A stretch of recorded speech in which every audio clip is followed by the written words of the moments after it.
এটা নিয়ে আমার মন্তব্যের আগে এখানে আসলে আপনারা তিনজনই এস এম ফরহাদের যে বিষয়টা নিয়ে কথা বলেছেন, আমার মনে হয় যে আমি এই বিষয়টা এর চেয়ে আরও ক্লিয়ার জানি। রিজন হচ্ছে, যেই সময় এস এম ফরহাদ কবি জসিমউদ্দিন হলের ডিবেটিং ক্লাবের প্রেসিডেন্ট ছিল, ওই একই সময়ে আমি আমার হল ডিবেটিং ক্লাবের সেক্রেটারি ছিলাম। যেখানে ছাত্রলীগের প্যাডে যে এস এম ফরহাদ নামটা দেখছেন, এটা তার নাম না। আমার একজন ব্যাচমেট রয়েছে জসিমউদ্দিন হলের, এস এম ফরহাদ, যারা ইমিডিয়েট সিনিয়র এবং জুনিয়র, এই নামটা হচ্ছে তার। এক, দ্বিতীয়ত, ঢাকা বিশ্ববিদ্যালয়ের হলে থেকেছে আর ছাত্রলীগের মিছিলে মিটিংয়ে যেতে হয় না, এটা কোনোদিন সম্ভব না। ঢাকা বিশ্ববিদ্যালয়ে যারা পড়ে তাদের সকলেই ফার্স্ট ইয়ার থেকে এই অ্যাবিলিটি কখনোই ছিল না যে তারা বাইরে একটা মেসে বা বাসা ভাড়া নিয়ে থাকবে। ঢাকায় এক্সপেন্স অনেক বেশি। সো অন্তত প্রথম বছরে অনেকটা যাদের আমাদের সামর্থ্য ছিল না, আত্মীয় স্বজন ছিল না, আমাদের হলে থাকতেই হতো।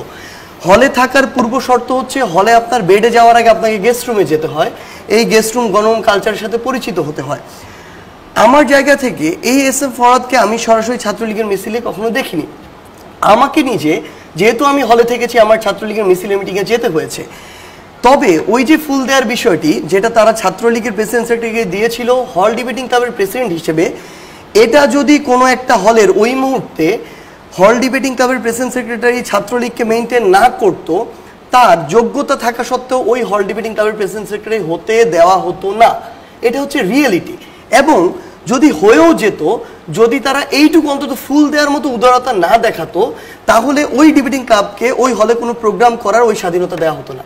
সো ওইটা ছিল ওই সময়ের বাস্তবতা। যেই বাস্তবতা, সেই বাস্তবতার কথা যদি স্বীকার করি তাহলে শেষ করি লাইনটা, ওই বাস্তবতা ঢাকা বিশ্ববিদ্যালয়ের হলে থাকা, ওই কালচারে থাকা একটা ছেলে বলতে পারবে। ইভেন আমার বন্ধু সায়েদ আব্দুল্লাহ, যে হলে রেগুলার থাকেনি 5 বছর, সে ওই বাস্তবতাটা বাইরে থেকে হয়তো দেখতে পারবে, কিন্তু অনুধাবন করা সম্ভব না। সেই জায়গা থেকে আপনি বলছেন যে সার্জিস, তাহলে সেই বাস্তবতার কারণে পরিচয় লুকাতে হয়েছে। পরিচয় লুকাতে হয়েছে কেন? এই যে জাস্ট একটু আগে আমাদের সায়েদ আব্দুল্লাহ যেটা বললেন, আসলে যে যখন শুধু হলে থাকার জন্য শুধু নয়, আপনি বাংলাদেশে থাকার জন্য আপনার ওই পরিচয় লুকাতে হয়েছে। তো সেই জায়গায় যখন আপনি আওয়ামী লীগ, ছাত্রলীগ, যুবলীগকে প্রশ্ন করতে পারেননি যে একজনের একটা রাজনৈতিক মতাদর্শ এরকম হওয়ার কারণে সে বাংলাদেশে কেন থাকতে পারবে না, একটা কথা বলতে পারবে না, সেই জায়গায় একটা পরিচয় লুকানোকে আমরা কিভাবে প্রশ্ন করতে পারি? ওই নৈতিক রাইটটুকু আমাদের আছে কিনা?